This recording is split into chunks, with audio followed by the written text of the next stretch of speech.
Chers concitoyens, bonjour. À quoi ressemblera la France urbaine en 2100? On voit de plus en plus d'images de verdure dans les zones urbaines et en particulier des végétaux sur les immeubles. C'est joli, ça change et on se dit waouh, c'est super pour l'environnement. Dans ce domaine, c'est l'architecture verte qui a le vent en poupe. Les bâtiments gris deviennent verts et donc on croit que c'est bon pour l'environnement à cause du marketing autour de cette couleur. On appelle ça le greenwashing ou le nettoyage par le vert.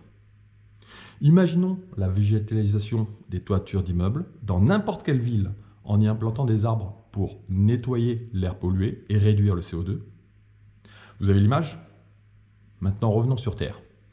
Les toitures sont dimensionnées en général pour un poids vis-à-vis de la neige qui est l'élément le plus lourd actuellement dans nos régions, même si elle se fait de plus en plus rare.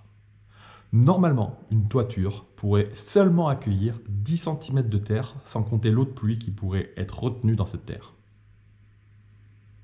Un arbre ne peut pas pousser avec aussi peu de terre, car il en faut plus. L'impact des modifications du bâtiment en termes de structure, de béton et d'isolation serait grandement augmenté. A priori, il y aurait une augmentation nette de 66% de CO2 et d'énergie grise. En comparaison, il faudrait 20 000 arbres pour compenser cette hausse, alors qu'on pourrait en planter que 80 sur les toitures, sans savoir comment ils vont évoluer dans le temps. Pour faire simple, il faudrait abattre 250 arbres pour en planter qu'un. C'est le comble de l'absurdité écologique urbaine.